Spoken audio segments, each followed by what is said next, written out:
Padre, y del Hijo, y del Espíritu Santo. Amén. Bienvenidos nuevamente, queridos amigos, a nuestro informativo teológico, La Fe Cristiana, aquí en Hora 60. Mariano Reino en los controles. ¿Cómo está usted? Muy bien, muy bien. ¿Cómo te viene tratando estas vacaciones? Ahora un poco solo, a cargo de todo el trabajo. Así que bueno.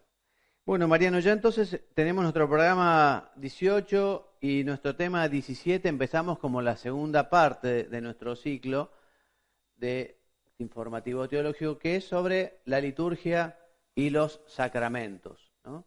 Son temas realmente muy interesantes porque es un regalo muy particular que ha querido dejarnos Jesucristo para que nosotros consigamos parecernos a Él, identificarnos con Él, ser más buenos, ser más santos, en fin.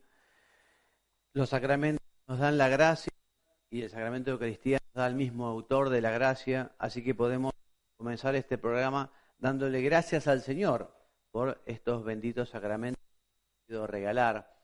Y la liturgia, que es la cima de la teología, es parte, digamos, de ese don que nos hace Dios, pero también es una manifestación del hombre hacia Dios, quiere adorar, alabar.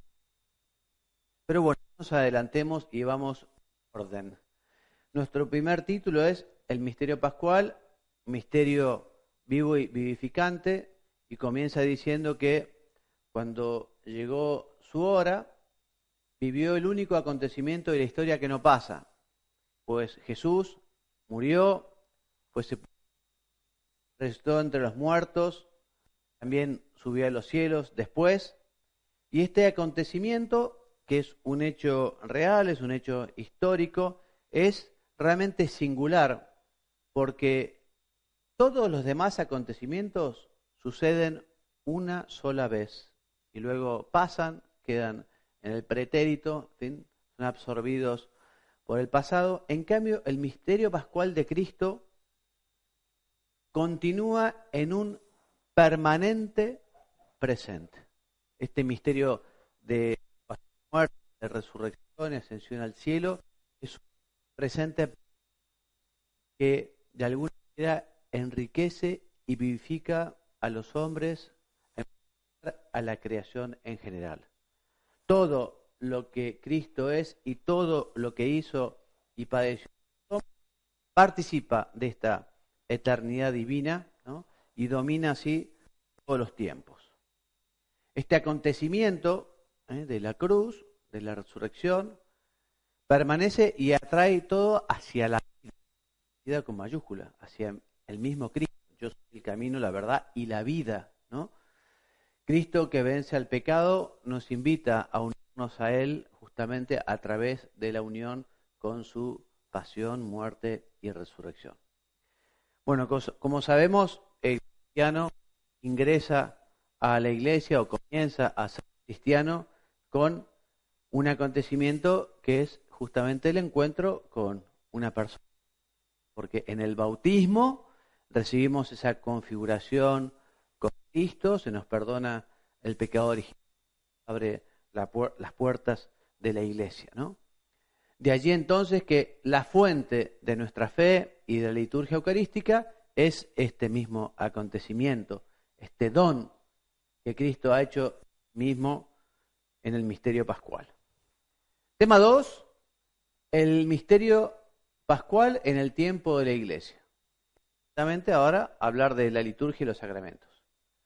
Entonces comenzamos diciendo que Cristo el Señor realizó esta obra de la redención, ¿no? Muriendo en la cruz, en fin, también con todos y cada uno de sus actos, nos recupera la posibilidad de ir al cielo, pero principalmente lo hizo por su misterio pascual, o sea, por su pasión, su muerte, su resurrección y su ascensión gloriosa al cielo.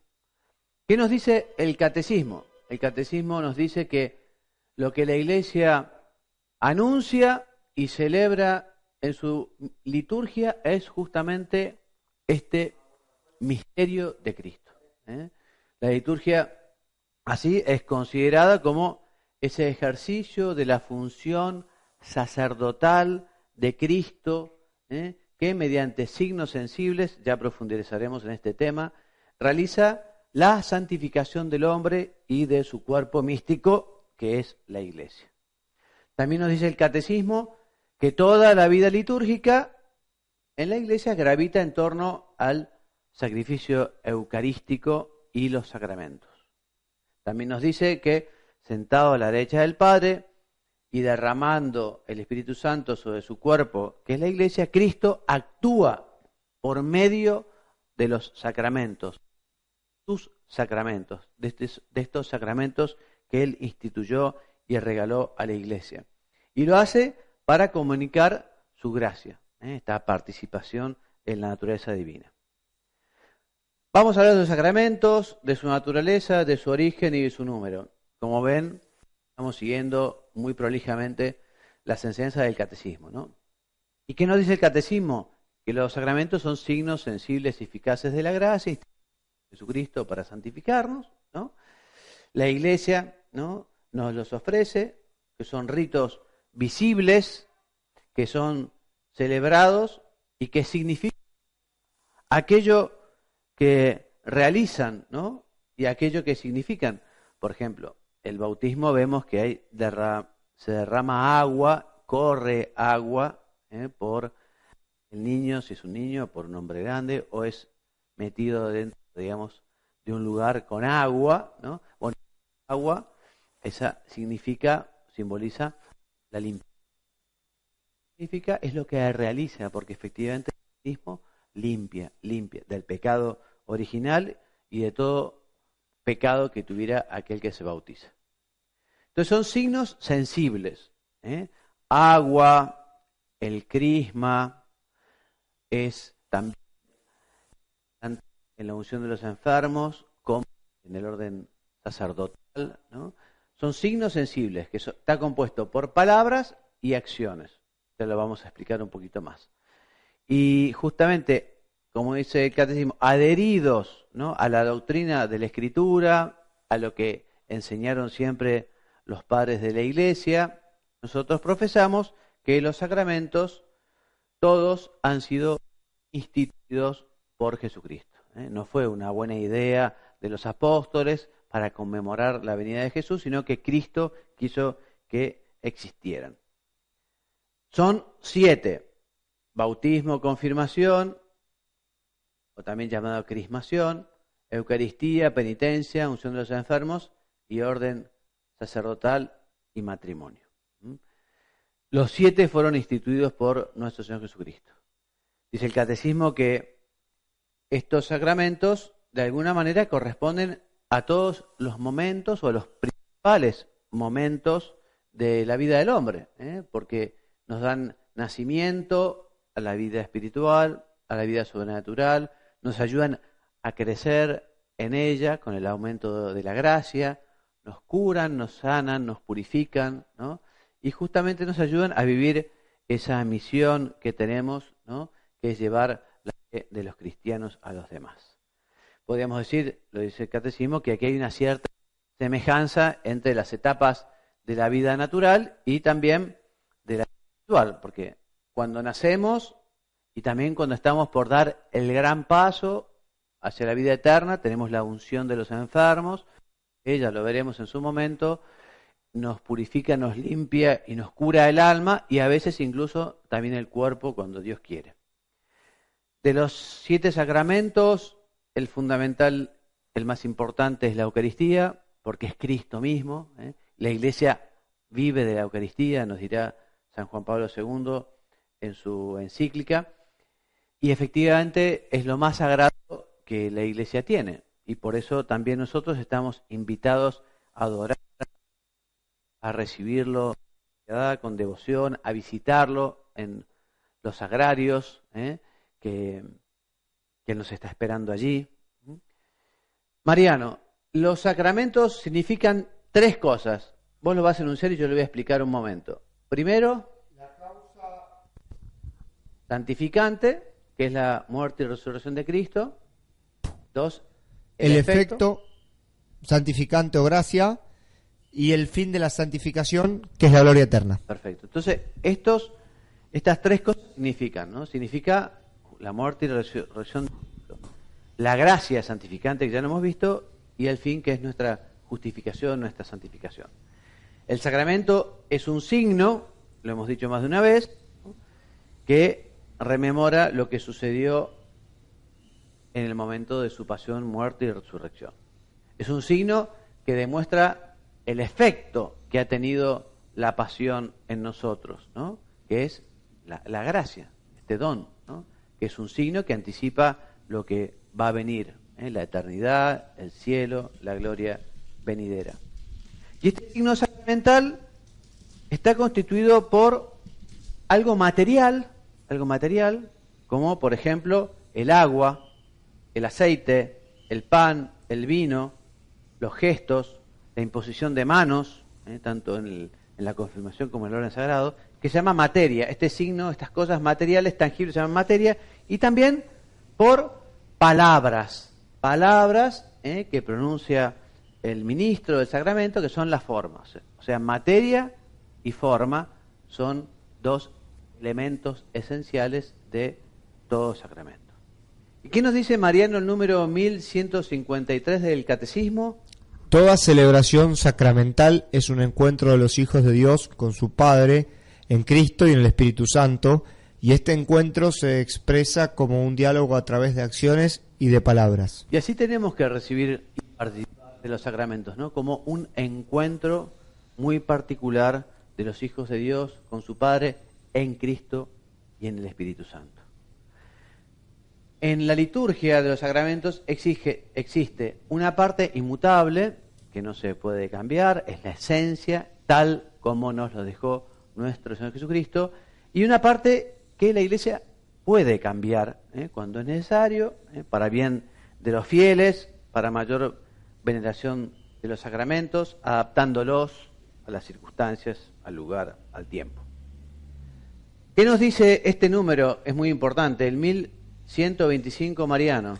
Ningún rito sacramental puede ser modificado o manipulado a voluntad del ministro o de la comunidad. O sea que en este sentido el ministro, el sacerdote, tiene que respetar, ¿no?, lo que es la rúbrica, lo que es la manera, la forma, lo que es el rito del sacramento. No se puede cambiar. Hay temas que son esenciales y fundamentales. Si no se dicen las palabras de la consagración, que dice esto es mi cuerpo, esta es mi sangre, si el sacerdote dice este es el cuerpo de Cristo, la sangre de Cristo, no hay consagración, no hay Eucaristía. Si el sacerdote no dice yo te absuelvo en nombre del Padre y del Hijo, yo es Cristo. En ese momento, ya lo veremos, está impersonando a Cristo. Si dice Jesús te absuelve en el Padre, hay que decir las fórmulas, digamos, lo esencial, tal como viene dado. Y no se puede cambiar. Respecto de los efectos y la necesidad de los sacramentos. Entonces, todos los sacramentos nos dan la gracia santificante. Recordemos que la gracia santificante es ese estado de amistad con Dios que nos permite justamente ir al cielo, es el pasaporte para el cielo, porque para ir al cielo tenemos que estar en gracia de Dios, tener la gracia santificante. Pero también hay una gracia sacramental, o sea, cada sacramento tiene una gracia específica que ayuda para aquello que se lo recibe. Por ejemplo, la gracia sacramental del matrimonio es para que los cónyuges sean felices y fieles y realmente se esfuercen por vivir esa comunidad de vida y amor. La gracia sacramental del orden sagrado es para que el sacerdote, el diácono, el obispo realmente puedan cumplir su misión. La gracia de la confesión, ¿no?, nos perdona, nos purifica y nos fortalece para la lucha. La confirmación nos hace ya testigos de la fe, al recibir al Espíritu Santo ya se nos considera maduros en la Iglesia, etc. Mariano, y el 739 del Catecismo dice: por medio de los sacramentos de la Iglesia, Cristo comunica su Espíritu Santo y Santificador a los miembros de su cuerpo. O sea que efectivamente, por medio de los sacramentos, Cristo nos da esa gracia que nos santifica. Y el fruto de la vida sacramental consiste en que el Espíritu deifica a los fieles. Es una palabra fuerte, deifica, o sea, nos asemejamos a Cristo, ¿no? Dice Santo Tomás, cuando una comparación dice, cuando uno come un alimento, el alimento se convierte en algo nuestro, lo incorporamos a nuestro cuerpo. Pero Pero en cambio, cuando nos alimentamos de Cristo, somos nosotros los que nos conformamos a Él. Impresionante, ¿no? Para tenerlo muy en cuenta. Hay 3 sacramentos que imprimen carácter, ¿no? Confieren una gracia especial, un sello espiritual indeleble en el alma que justamente nos identifica especialmente con nuestro Señor Jesucristo. Estos 3 sacramentos son el bautismo, la confirmación y el orden sagrado. Para siempre, eternamente, seremos bautizados, confirmados y sacerdotes. Este carácter sacramental, te decía recién, permanece para siempre en el cristiano y además, esto es importante, no deben ser reiterados, no se repiten. ¿Y qué pasa si hay dudas? Por ejemplo, si se duda si un niño está bautizado o no se sabe bien. Entonces se lo bautiza sus condiciones, bajo condición. Entonces el sacerdote le derrama agua y dice, si no estás bautizado, yo te bautizo en nombre del Padre, y del Hijo y del Espíritu Santo. Porque efectivamente estos sacramentos o 3 sacramentos no se repiten. Los sacramentos que Cristo ha confiado a su iglesia son necesarios para la salvación. Para aquel que los conoce, son necesarios para salvarse, son necesarios para la santificación. Ninguno es superfluo, aunque tampoco en la iglesia se reciben todos. Por ejemplo, el sacerdote no recibe el del matrimonio. Aunque el del matrimonio sí podría recibir el del sacerdocio. Yo, por ejemplo, recibí el orden sagrado de manos del Papa San Juan Pablo II en San Pedro, y junto a mí había un señor viudo, mayor, norteamericano, ¿no? Que, bueno, he visto su vocación sacerdotal después de que había criado sus hijos, que ya eran todos maduros, responsables, bueno, recibió el orden sagrado, una maravilla. Los sacramentos son eficaces, ¿por qué? Porque en ellos actúa el mismo Cristo. Él es el que bautiza, Él quien actúa a través de su sacramento con el fin de comunicar su gracia. Estos sacramentos producen la gracia, dan la gracia y actúan ex opere operato, que quiere decir por el mismo sacramento, por la misma fuerza del sacramento, por el hecho mismo de que es signo sacramental, tiene efecto. Esto quiere decir que es independiente de la santidad del ministro. El ministro puede ser más santo, puede ser menos santo, pero cuando dice la fórmula sacramental, yo te absuelvo en nombre del Padre, del Hijo y del Espíritu Santo, es Cristo quien actúa. Actúa el sacramento por sí mismo, por su fuerza, ex opere operato. ¿Se va entendiendo, Mariano? ¿Cualquier duda? Bien. En consecuencia, siempre el sacramento es celebrado conforme a la intención de la Iglesia, el poder de Cristo y de su Espíritu actúa en él y por él.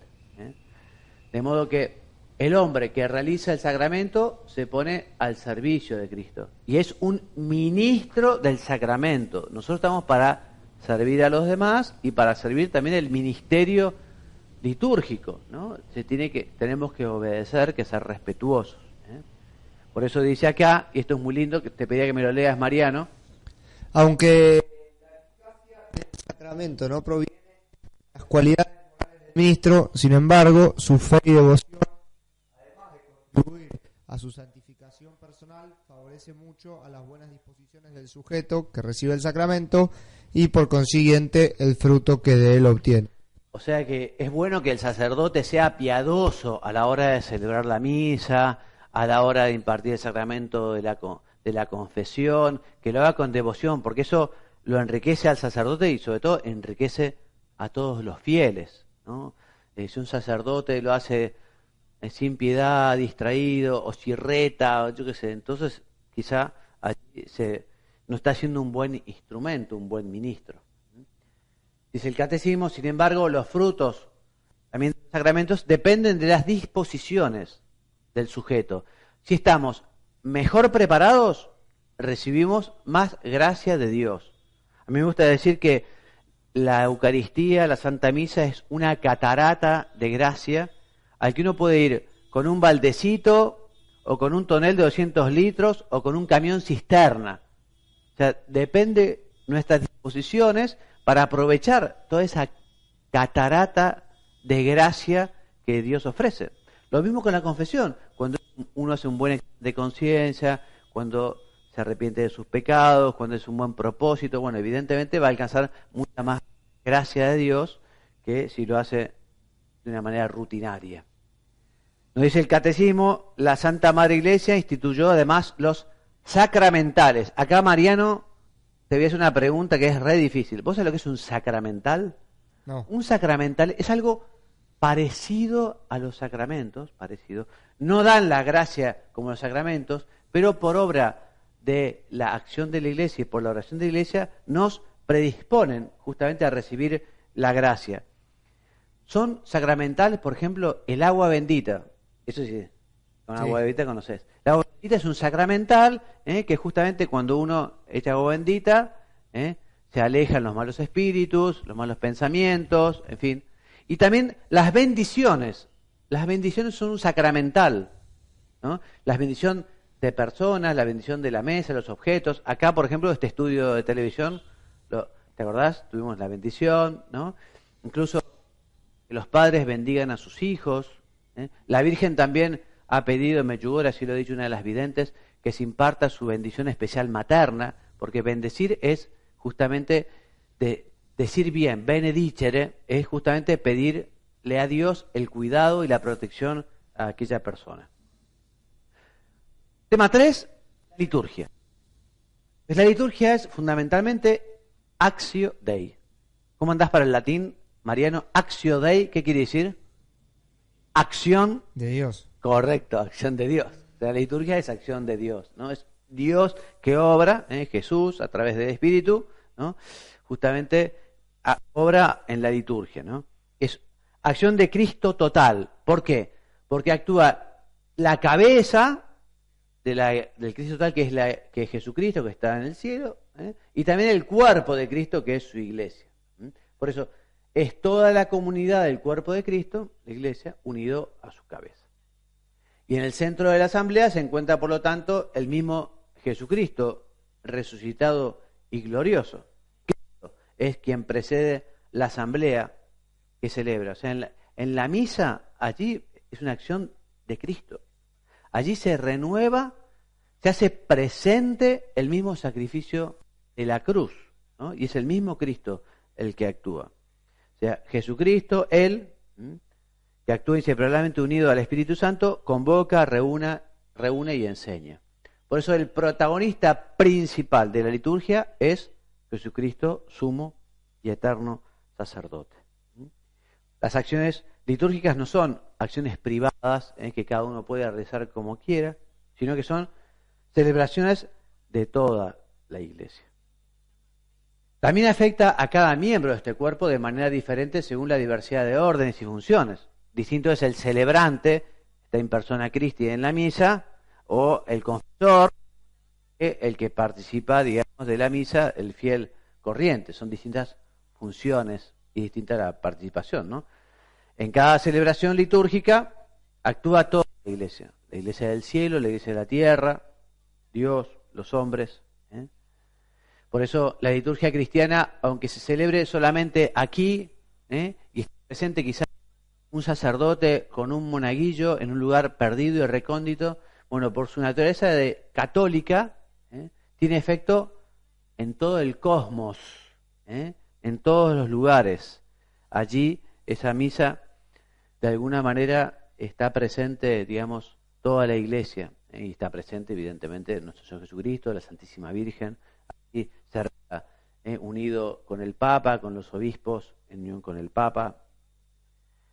Desde esta perspectiva es fundamental el principio de que el verdadero sujeto, ¿no?, de la liturgia de la Iglesia, concretamente la communio sanctorum, es de todos los lugares y todos los tiempos. La comunión, la común unión de todos los que participan en esa misa están unidos con el cielo y con la tierra y con toda la Iglesia. Por eso sentirse en comunión es saberse miembro de la Iglesia, ¿no? La Iglesia celestial, la Iglesia purgante, está en el purgatorio, prevándose, la Iglesia terrena.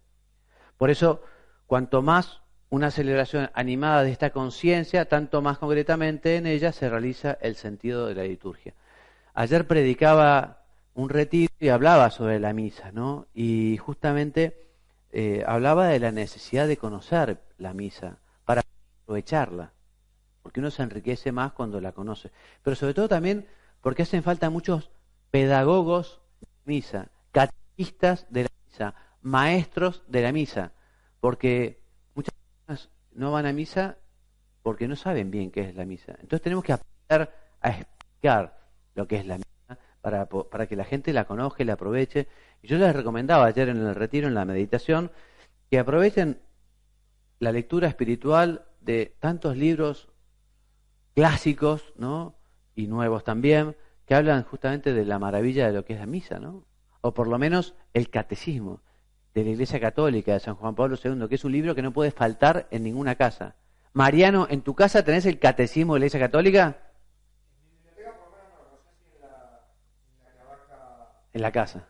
Exactamente. Bueno, pues tiene que ser un libro de consulta. El catecismo tiene que estar allí, porque es esencial. Uno dice, bueno, y a ver, ¿y qué dice la Iglesia sobre la fecundación in vitro? ¿O qué dice la Iglesia sobre la homosexualidad? ¿O qué dice la Iglesia sobre la cremación? Bueno, y resulta que allí damos la respuesta de la Iglesia sobre todos los temas. Por eso, leer el tema de la misa en el catecismo es realmente muy rico, porque está muy bien escrito y es muy profundo. Bueno, también hay una expresión de la unidad y de la universalidad de toda la Iglesia, cuando en los lugares donde se puede, se utiliza el latín y el canto gregoriano para algunas partes de la celebración litúrgica, ¿no? Muy a partir de estas consideraciones podemos decir que la asamblea que celebra es la comunidad de los bautizados, toda la asamblea es liturgo, ¿no? Esa asamblea cuyo cabeza justamente es Cristo, ¿no? Es Cristo la cabeza de la asamblea, que es lo que viene más adelante. Aquí, cuando nos referimos a la asamblea como sujeto de la celebración, significa que cada uno como actor obra como miembro de la asamblea y hace todo lo que le corresponde. Todos los miembros no tienen la misma función en la misa, ¿no? Está el celebrante, están los participantes. Es el celebrante el que está llamado por Dios, ¿no? a un servicio particular de la comunidad, como ministro de Cristo. Estos servidores son escogidos por el sacramento del orden. El sacramento del orden justamente es el que configura a aquella persona en sacerdote, en obispo o en diácono. Y los hace aptos para actuar en representación de Cristo cabeza para el servicio de toda la Iglesia. Dice San Juan Pablo II, ¿no?, que el sacerdote actúa in persona Christi, es decir, en nombre o también en vez de Cristo.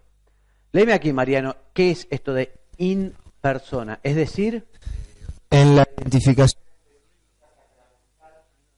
muy eterno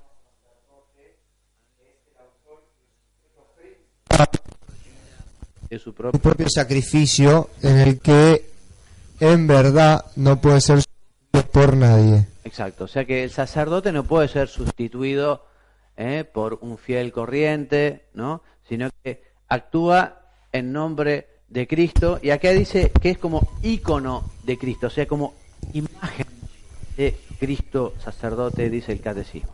Entonces este misterio celebrado en la liturgia es uno, pero las formas de su celebración son diversas. El sacerdote puede optar de varias maneras para el acto penitencial, varias maneras también el canon, digamos, de la misa, ¿no? La plegaria eucarística puede ser diversa. Está el canon 1, 2, 3, 4 para los niños, así que para la reconciliación hay diversas maneras de celebrar, pero el sacerdote debe respetar lo que dice los libros litúrgicos. Bueno, la riqueza insondable del misterio de Cristo es tal que ninguna tradición litúrgica puede agotar su expresión. En la Iglesia, esto quizá, Mariano, no lo sepas, o quizá te suene algo, que existen distintos ritos en la Iglesia. El nuestro es el rito latino. El rito latino principalmente es el rito romano, el que se celebra, ¿no?, en nuestros países.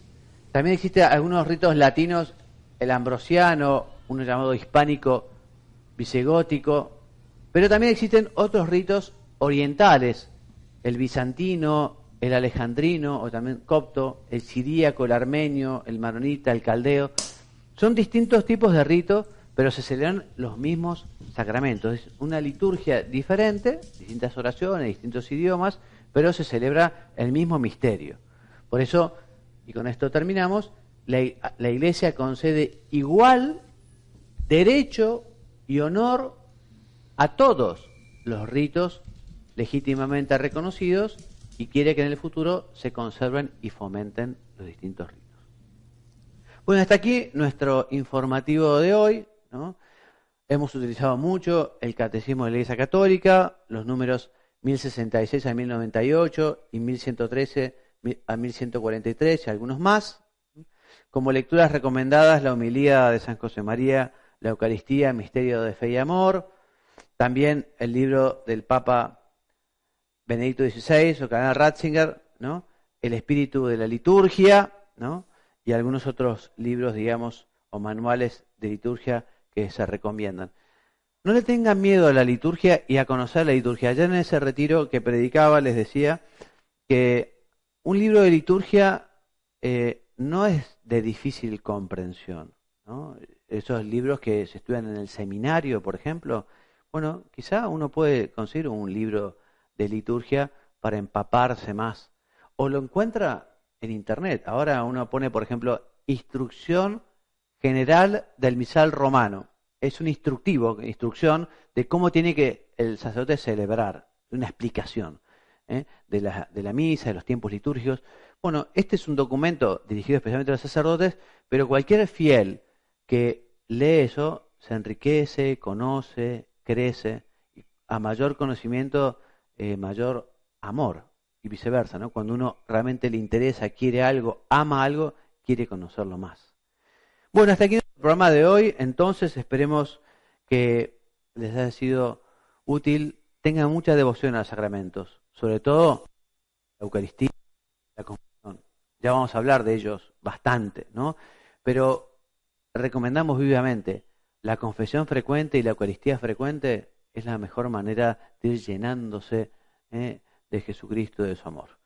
Me despido enviándoles la bendición, que Dios los bendiga y los haga muy santos. Amén.